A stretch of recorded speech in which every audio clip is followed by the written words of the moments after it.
The front door opened before I could get a single word out. I was standing in my own living room with my 18-month-old daughter, Mia, clinging to my uniform, while my wife's entire family stared at me like I had stolen something sacred. Natalie had just thrown a DNA report onto the coffee table and said, "Cold as winter, she isn't yours, Ethan.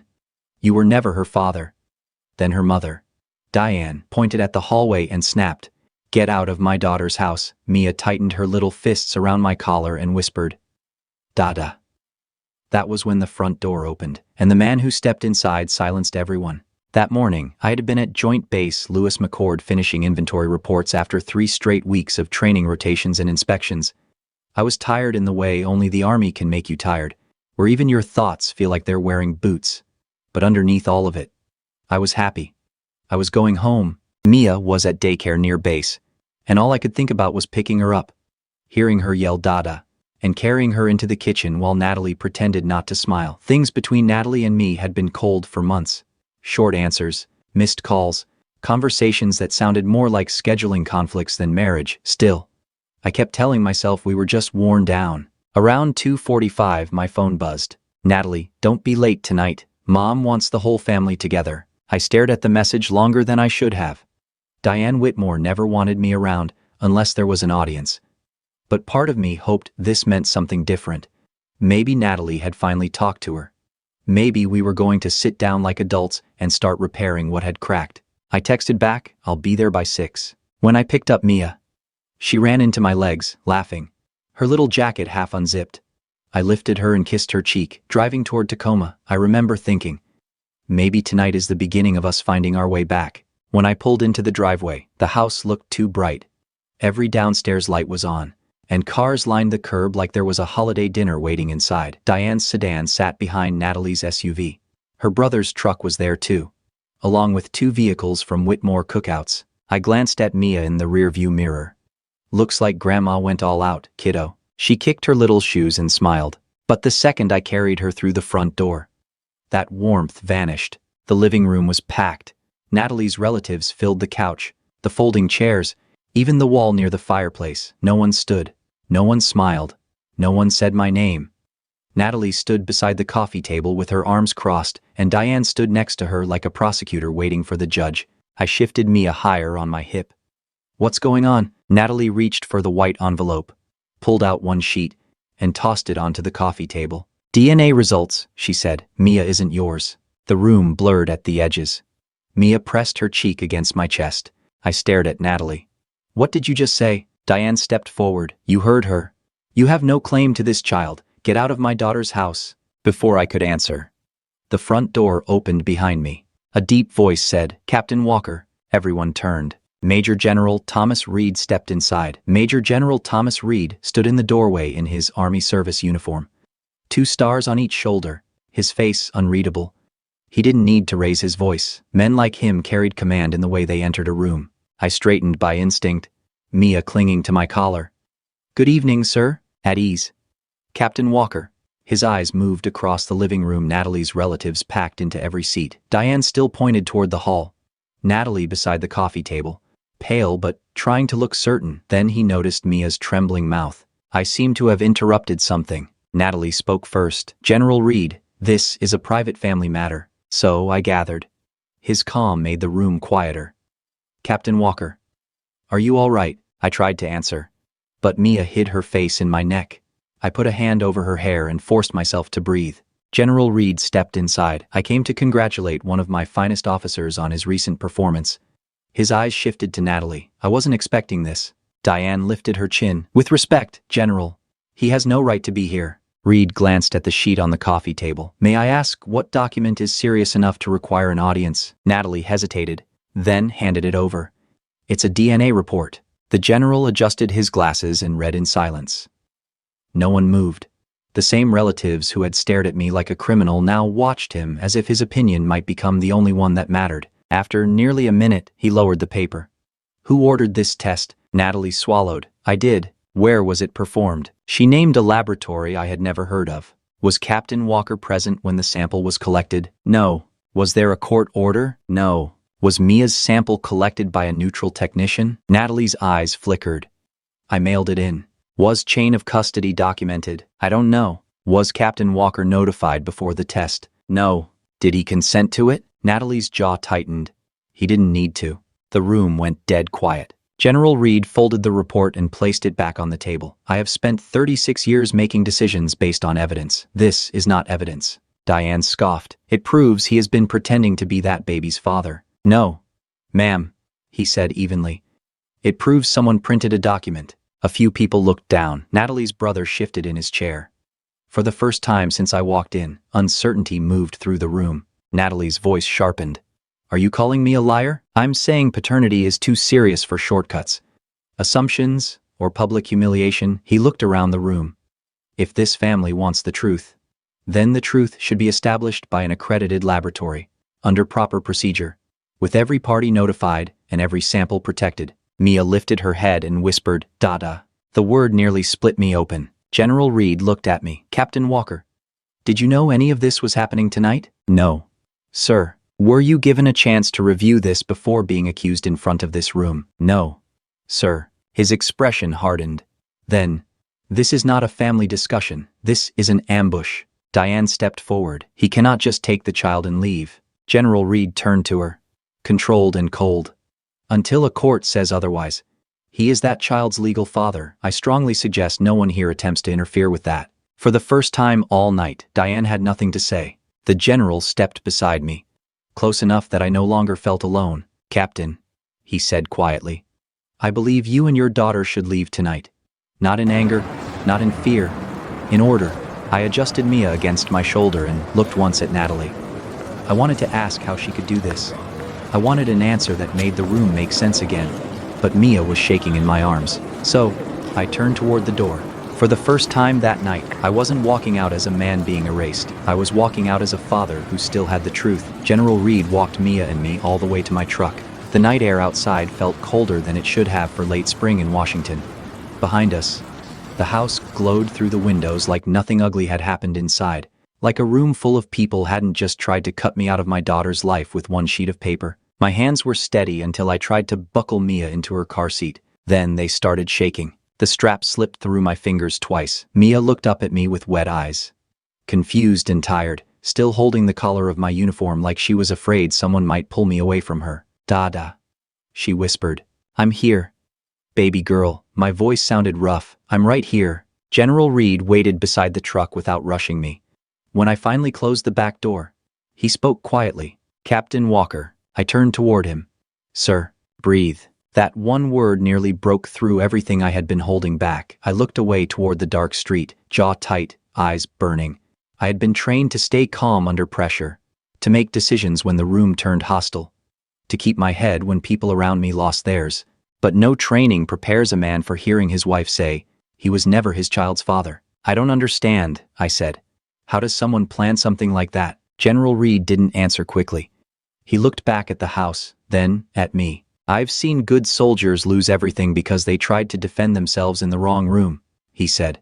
That room was already decided before you walked in. I wiped a hand over my face. I wanted to fight it right there. I know. She called me nothing to my own daughter. His expression softened, just enough to make the silence heavier. You don't prove fatherhood by winning an argument in a living room, he said. You prove it with facts, verified facts, proper process. People who set traps usually expect emotion. Don't give them that. I nodded. But it took effort. He reached into his coat pocket and handed me a card. On the back, he wrote two names. One was a military legal assistance attorney. The other was a family law attorney in Tacoma who handled custody cases involving service members. If this becomes legal, he said, do not walk into it alone. Thank you, sir. One more thing. I looked at him. Do not call your wife tonight. Do not explain. Do not beg. Do not threaten. Take your daughter somewhere safe and document everything from this moment forward. Those words followed me down the road. I drove to Owen Parker's house without calling first. Owen and I had served together long enough that he knew the difference between inconvenience and emergency. When he opened the door and saw me standing there, in uniform with Mia half asleep against my shoulder, he didn't ask for the story. He just stepped aside. Guest room's open, he said. Put the kid down first. Then we'll figure it out. That was Owen. Few words, solid ground. After Mia finally fell asleep in a borrowed crib, I sat at Owen's kitchen table while my phone lit up over and over. Natalie. 14 missed calls. Then the text started. Where are you taking my daughter? You made this worse. Running away makes you look guilty. I stared at the screen, feeling something cold settle in my chest. She had thrown that report in front of her entire family. Her mother had ordered me out. Now Natalie was writing like I had kidnapped my own child. A few minutes later, another message came through. Mom says you left too fast to explain yourself. I almost laughed. Not because it was funny, because I could already see it happening. The story was changing in real time. By morning, they wouldn't say I was thrown out. They would say I stormed off. They wouldn't say Mia was crying. They would say I used her as a shield. Owen set a mug of coffee in front of me. What are you thinking? I placed the phone on the table. They're rewriting what happened. He read the messages and nodded once. Then, don't help them write the next page. The next morning, I went back to the house while Natalie was supposed to be at work. I only wanted Mia's clothes, diapers, medicine, and the stuffed rabbit she couldn't sleep without. Diane's car wasn't there. The house was silent. I moved quickly, packing a small duffel in Mia's room. On my way out, I passed the desk in the hallway. Natalie's laptop was open. The screen had gone dark, but it hadn't locked. I told myself to keep walking. Then, a notification appeared in the corner. Marcus Hale. Everything went like we planned. Once he's gone, the house gets easier. For a few seconds, I just stood there staring at the notification. Marcus Hale. Everything went like we planned. Once he's gone, the house gets easier. I had never heard that name before, but the way my chest tightened told me my life had just shifted again. Every part of me wanted to close the laptop, grab Mia's bag, and get out before Natalie came back. Then, I heard General Reed's voice in my head. Document everything. So, I touched the trackpad. The screen lit up to a message thread that had been left open like Natalie was so sure I was broken. She didn't need to hide anything anymore. Marcus. Did he believe the DNA report? Natalie. He didn't have time to. Reed walked in. Marcus. But your mom threw him out. Natalie. Exactly like we planned. I stopped breathing. This wasn't panic. It wasn't grief. It wasn't some ugly misunderstanding that had gotten out of control. It had been arranged, rehearsed, scheduled for the night I came home tired, hopeful, and stupid enough to think my marriage still had a pulse. I pulled out my phone and started taking pictures. There were weeks of messages. Natalie complaining that I would never leave quietly unless she hit me where it hurt. Marcus telling her men like me cared more about pride than court paperwork. Natalie saying that if everyone believed Mia wasn't mine, I'd be too humiliated to fight for custody. Then I saw the line that made my hands go cold. Natalie, once Ethan walks away, we list the house before he realizes what happened. Marcus, I already know buyers who'd move fast. The house, the home I had painted on leave, the nursery I had built with my own hands, the backyard where I taught Mia to chase bubbles. They weren't just trying to erase me from my daughter. They were trying to empty my life while I was still standing inside it. I photographed every message I could open. Then, I noticed a folder on the desktop labeled Household Records. I should have left it alone. I didn't. Inside were bank statements, PDF transfers, and a spreadsheet with dates. The first transfer was $21,000 from our joint savings account 5 weeks earlier. Then $14,800. Then $9,500. Then smaller withdrawals spread out like breadcrumbs. Quiet enough not to wake suspicion. Total moved $57,300. I whispered. Natalie, what did you do? A car door slammed outside. I froze. Through the front window, I saw Diane's sedan pulling into the driveway. She wasn't supposed to be there. I moved fast, emailing the photos to my private account, then to Owen. Then locking my phone, I closed the laptop exactly as I found it. Grabbed Mia's duffel, her medicine, and the stuffed rabbit from her crib. Diane stepped into the hallway as I came down the stairs. Her face hardened the moment she saw me. I told you to stay away. I'm here for Mia's things. You mean Natalie's daughter? I looked at her for a long second. Yesterday, that sentence might have made me explode. Today, it only confirmed what I already knew. She is my daughter, I said. Diane laughed under her breath. You military men think a uniform makes everything yours. No, I said, keeping my voice low. The truth does. Her eyes narrowed, but I didn't give her anything else. No argument, no anger, no scene she could twist later. I walked past her, put the bag in my truck, and drove straight to the address on General Reed's card. Attorney Laura Bennett's office was on the 4th floor of a brick building in downtown Tacoma. She looked to be in her early 50s, sharp-eyed, calm, and completely unimpressed by drama. I told her everything from the living room ambush to the laptop. Then, I handed her my phone. She scrolled through the photos in silence. The longer she read, the colder her expression became. Finally, she set the phone down and opened a legal pad. "Captain Walker," she said, "your wife did not just try to embarrass you." I waited. Laura tapped one of the screenshots. "She tried to remove you as a father, push you out of the house, move marital assets, and control the divorce before you even knew there was one." The room went quiet around me. "So, what does that mean?" "It means this is bigger than a fake DNA report," she said. "This looks like a plan to defraud you." For the first time since Natalie threw that paper on the table, the ground under me felt solid, because now I had more than pain. I had proof. I left Laura Bennett's office with a folder tucked under my arm and a kind of cold focus I hadn't felt in years. Not anger. Anger burns too fast. This was different. This was the feeling I used to get before a difficult mission, when the noise dropped away and every detail suddenly mattered. Times, names, receipts, screenshots, bank records. Not what I felt, what I could prove. Before I walked out, Laura stopped me at the door. "Captain Walker, from this point forward, you do not confront your wife." I looked back at her. "You're asking me to say nothing. I'm asking you to let her keep believing you don't know what she did." Every part of me hated that. I wanted to drive straight back to the house, put the screenshots in front of Natalie, and ask her when exactly she stopped seeing me as a husband and started seeing me as an obstacle. Laura saw it on my face. "She wants an emotional reaction," she said. A raised voice, a threatening text. "Anything she can use to paint you as unstable. Don't hand her the weapon." So I nodded. Back at Owen's house, Mia was sitting on the living room rug, feeding plastic blocks to her stuffed rabbit. She looked up when I came in and smiled so big it almost took my knees out. "Dada?" I picked her up and held her longer than usual. Owen watched from the kitchen doorway. "Lawyer bad. Worse than bad." He folded his arms. "How much worse?" I handed him the folder. He read the first few pages, then the screenshots, then the transfer records. By the time he reached the message about listing the house, his jaw had locked. "She planned this while you were still on duty." "Looks like it." "No," he said, looking up. "Not looks like, she did." Hearing another man say it out loud made it harder to deny. For months, I had told myself Natalie was distant because marriage was hard, because military life was hard, because parenting was hard. I had explained away the coldness, the late nights, the way she turned her phone over when I entered a room. But people don't accidentally build an exit plan. The next morning, Laura called. I found the account. I sat up at Owen's kitchen table.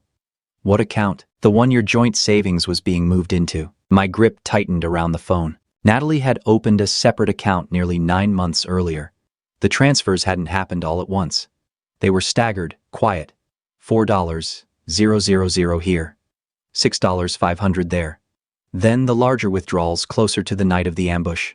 "Total?" I asked. $57,300. I stared at Mia's empty cereal bowl on the table. That money was supposed to be our emergency fund.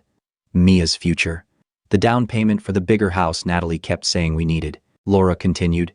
"There's more." Of course there was. "Natalie had a consultation with a divorce attorney 6 weeks before you came home that night." I closed my eyes. 6 weeks. That meant the living room wasn't the beginning.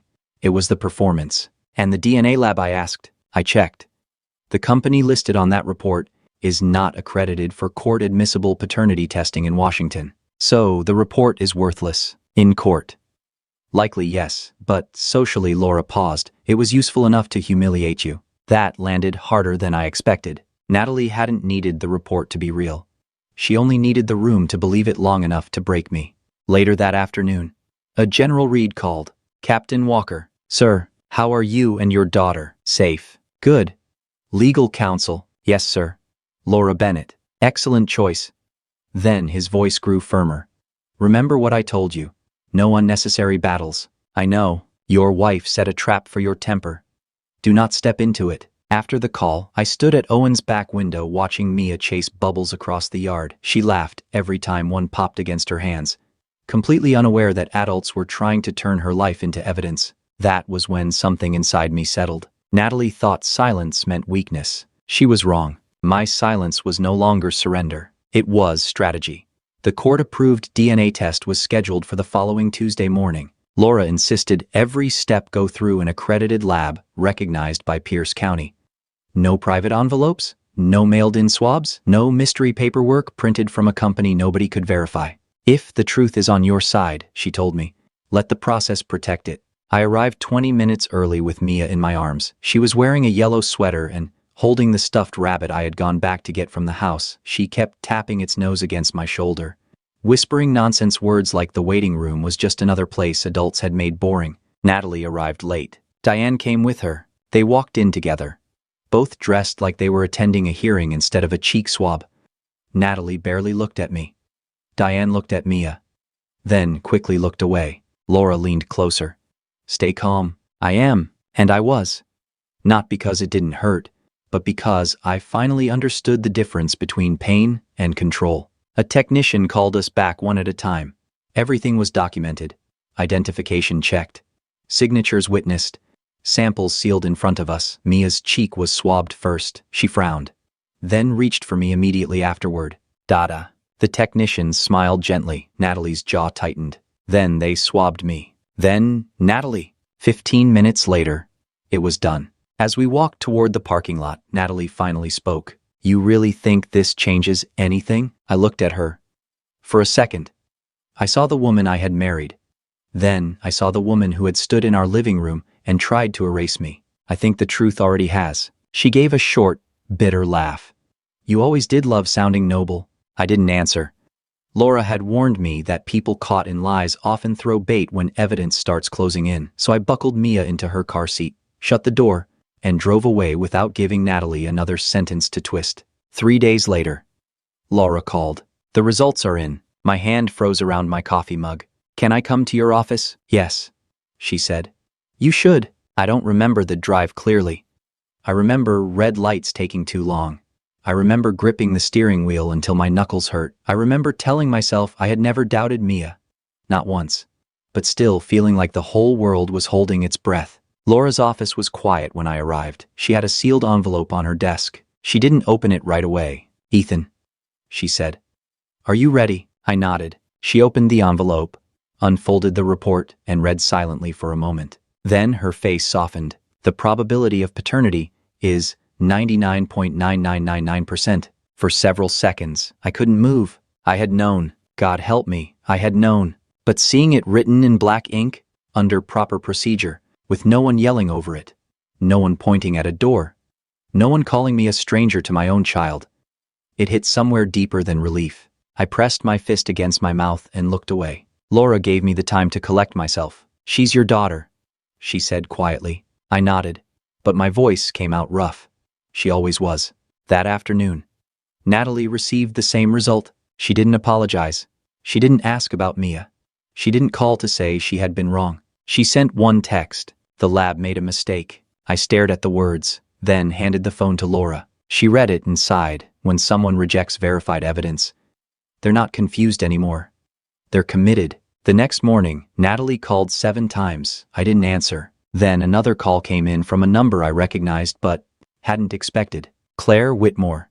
Natalie's younger sister, I answered carefully. Claire. Her voice was quiet. Ethan, I owe you an apology. You don't owe me anything. Yes, I do. I sat in that room. I watched what they did to you. I watched Mia crying for you. And I said nothing. I closed my eyes. I appreciate you calling. There's something else. My grip tightened. The night you left, she said.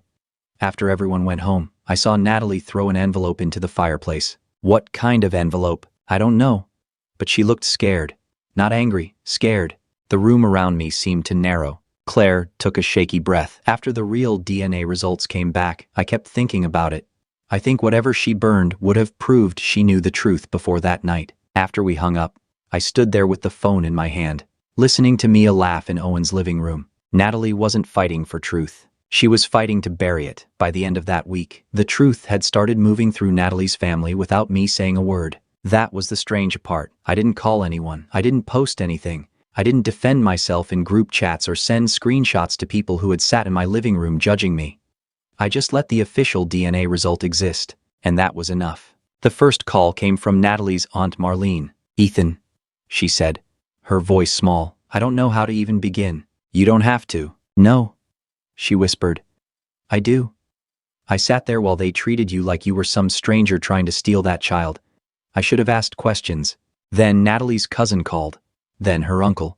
Then one of Diane's church friends who had somehow heard the story and wanted me to know she was praying for the baby. Every apology sounded different, but they all carried the same weight. We should have known better. I appreciated the calls, but none of them erased that night. None of them erased Mia gripping my uniform while people decided I didn't belong to her. An apology could acknowledge a wound. It couldn't make the wound disappear. 2 days later, Laura called again. I received more financial discovery. I drove to her office while Owen watched Mia. Laura had several documents spread across her desk when I arrived. Bank records, credit card statements, phone logs, hotel receipts. She pointed to a series of transfers from Natalie's private account. Recognized the name. I looked down. Marcus Hale. My stomach went cold. There were payments everywhere. $6,000, $4,500, $8,200. Smaller transfers labeled consulting. One payment marked staging deposit. Altogether, nearly $24,000 had gone from Natalie to Marcus in less than 3 months. She was paying him with our money, I said. That appears to be the case. Then Laura slid another document toward me. Credit card charges. Restaurants in Seattle. A boutique hotel near the waterfront. Gas stations miles from where Natalie claimed she had been. Late-night calls between her and Marcus that lasted 40, 60, 90 minutes. I stared at the papers until the words stopped looking like words. I don't think I knew my wife anymore. Laura's face softened, but only for a second. There's one more thing. She handed me printed screenshots. Marcus turned these over after receiving legal notice. I looked up. Marcus did. He claims Natalie misled him. I almost laughed, but nothing came out. The screenshots were messages I had never seen. Natalie, once the divorce is final, Ethan won't be able to touch the house. Marcus. What about Mia? Natalie, if he thinks she isn't his, he won't fight me. Then another. Marcus, are you sure the DNA report will hold? Natalie, it doesn't have to hold. It just has to scare him long enough. I read that line 3 times. It doesn't have to hold. There it was. Not suspicion. Not confusion. Not some panicked mistake made in a broken marriage. A confession. Natalie had known the report was garbage. She had known Mia was mine. She had looked me in the eyes anyway and told me I had never been her father. Later that afternoon, my phone rang. Unknown number. I almost ignored it, but something made me answer. Ethan Walker. A man's voice came through. Tense and exhausted. This is Marcus Hale. My hand tightened around the phone. I know you have no reason to hear me out, he said quickly. But Natalie lied to me. I didn't speak. She told me you two were separated. She said you only came home for appearances. She said you barely cared about Mia. I closed my eyes. And the DNA report, he went quiet. She said it was just leverage. He admitted. I should have walked away.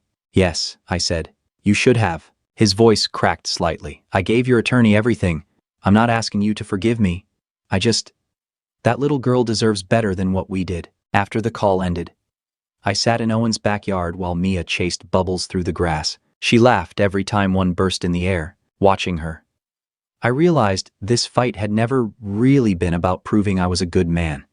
It was about making sure my daughter grew up in a world where lies did not get to decide who loved her. Natalie had tried to erase me with a fake report, but every day, the truth was writing me back in.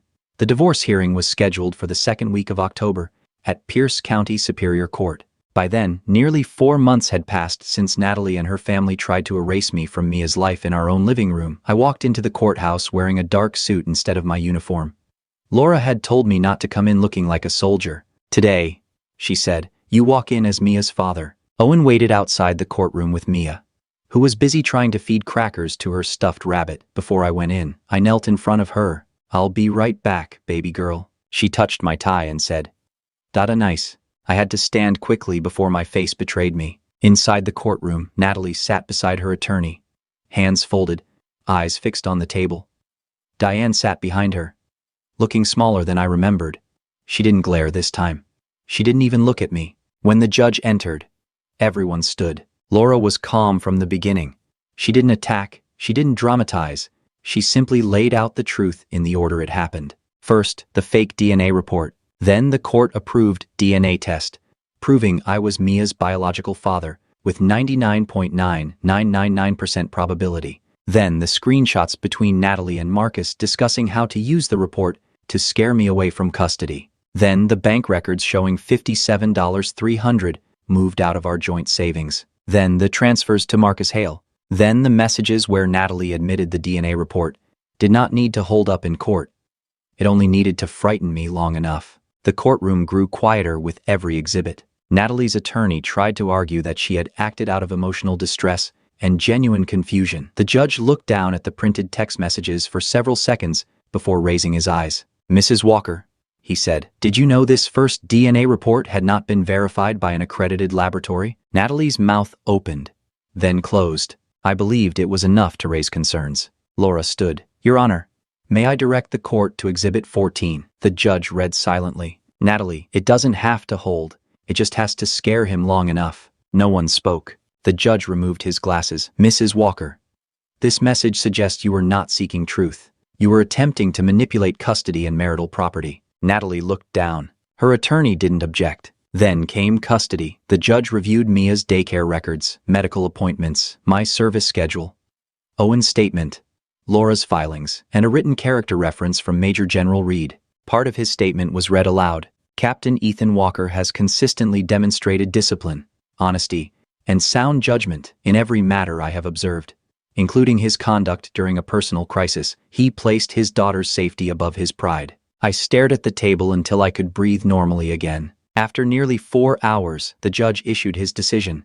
Primary physical custody of Mia would remain with me. Natalie would receive supervised visitation until she completed parenting counseling and complied with the court's conditions. The $57,300 transferred from our joint savings had to be returned to the marital estate. Natalie was ordered to reimburse the legal expenses connected to the fraudulent DNA claim. When it was over, I stepped into the hallway and found Mia asleep in her stroller. Natalie approached slowly. For 1 second, I thought she might finally say she was sorry. Instead, she whispered, "Do you really think you won?" I looked at my daughter, then back at the woman who had almost cost me her. "This was never about winning," I said. "It was about making sure Mia didn't pay for your choices." Then I turned and walked away. For the first time in months, I didn't feel like a man fighting to be believed.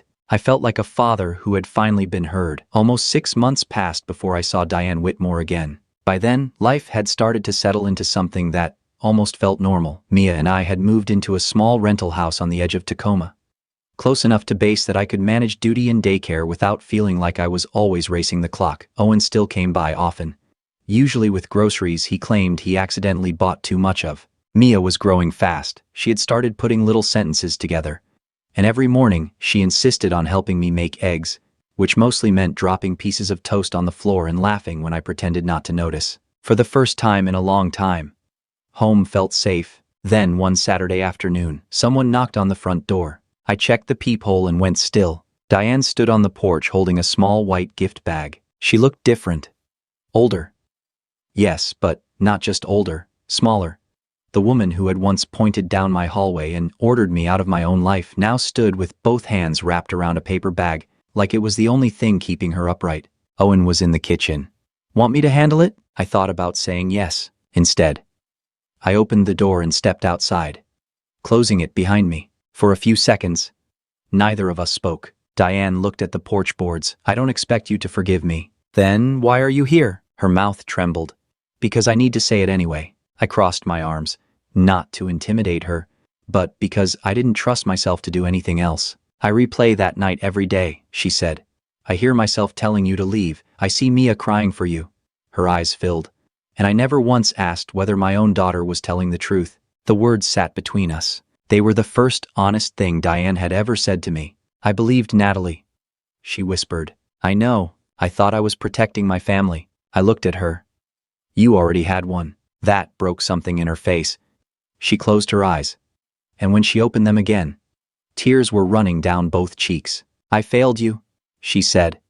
"And I failed Mia." I didn't answer, because there was no polite way to soften the truth. Diane held out the gift bag. "This belonged to my mother." Inside was a hand-knitted blanket, pale blue and cream, folded carefully in tissue paper. "She made it when Natalie was born," Diane said. "I kept it all these years."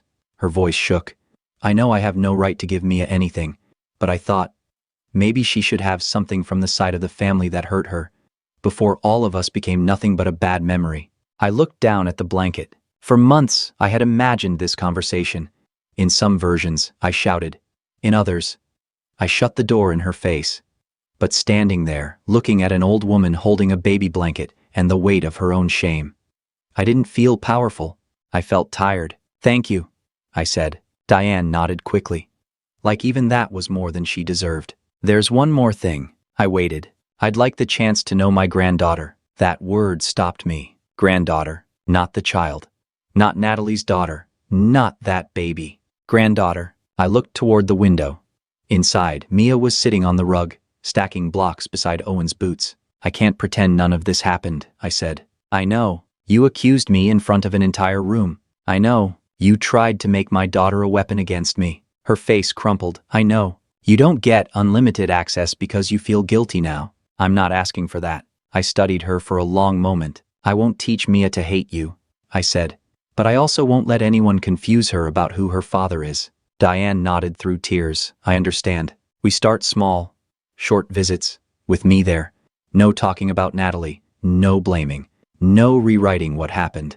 Yes, she whispered. Anything. And if you cross that line once, it stops. I understand. When she walked back to her car, she looked back only once. I stood on the porch holding the little blanket, realizing forgiveness was not a door swinging open. Sometimes it was a gate with a lock, a boundary, and a father standing beside it with the key. I hadn't forgotten. I hadn't excused it. But I had chosen not to make hatred Mia's inheritance. 1 year later, my life looked nothing like it had the night I walked into that living room with Mia on my hip. In some ways, it looked harder. I was a single father balancing army duty, daycare pickups, court schedules, and the quiet exhaustion that comes from being responsible for every bedtime, every fever, every breakfast, every tiny sock that somehow disappeared in the dryer. But in the ways that mattered, my life was better than I ever expected. Mia was almost 3 now. She ran through the house every morning with her stuffed rabbit tucked under one arm and a piece of toast in the other, usually yelling, "Dada, hurry," like we were late for something important even on Saturdays. She filled the rooms with noise and light.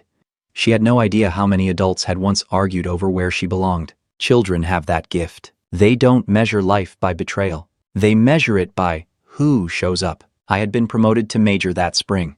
The ceremony was small, held on base with Owen, a few officers from my unit, and Mia sitting in the front row wearing a yellow dress and clapping at completely the wrong time. Major General Reed pinned the new rank on my uniform. Afterward, he shook my hand and said, "You earned this." Then he looked down at Mia, who was trying to hide behind my leg, and so did she. I laughed, but my throat tightened, because he was right. That promotion wasn't just a step in my career. It was proof that Natalie's lies had not stopped my life. They had not ended my service. They had not turned me into the broken man she expected me to become. Life still wasn't perfect. Natalie completed this counseling required by the court. Her supervised visits with Mia remained careful and structured at first. Over time, they became calmer. She and I did not become friends. We did not pretend the past had vanished. Our conversations stayed brief, respectful, and focused entirely on our daughter. That was enough. Mia deserved parents who could put her peace above their pride. Diane kept her promise too. She never pushed. She never tried to rewrite the story. She came for short visits, brought books, baked banana bread, and let Mia decide when she wanted to sit beside her. One afternoon, I walked into the living room and found Mia wrapping her stuffed rabbit in the old blue and cream blanket Diane had given her. "Grandma blanket," Mia said proudly. Diane looked at me with tears in her eyes. I nodded once. Some apologies don't fix what happened, but sometimes they become the first brick in something safer. Looking back now, I understand something I couldn't see when the pain was fresh. The greatest victory wasn't proving the DNA report was fake. It wasn't winning custody. It wasn't getting the money returned. It wasn't watching the people who judged me finally admit they were wrong. The greatest victory was refusing to let bitterness raise my daughter, because bitterness would have taken what Natalie's lies never could. My peace, my patience, my ability to love Mia without making her carry the weight of adult mistakes. People sometimes think justice means making the other person hurt as badly as you did. I understand that feeling. I really do. But real justice, the kind that lasts, is quieter than revenge. It is waking up every morning and choosing not to become the worst thing that happened to you. The truth did not save me all at once. It saved me one controlled breath at a time, one document at a time, one honest decision at a time. So if this story leaves you with anything, let it be this: never destroy someone based on an accusation you never bothered to question. Never use a child as a weapon. Never mistake silence for weakness. And if you are the one standing in the middle of a room while people decide who you are before hearing the truth, hold on. Facts still matter. Integrity still matters. And the people who love you deserve the strongest version of you, not the bitterest one. If this story touched you, or reminded you of someone who survived being falsely judged, share your thoughts in the comments. Tell me what you would have done in my place. And if you want more stories about family betrayal, justice, healing, and the quiet strength it takes to keep going, subscribe and come back for the next one. Thank you for spending this time with me. Take care of yourself, and take care of the people who still call your name with love. The end.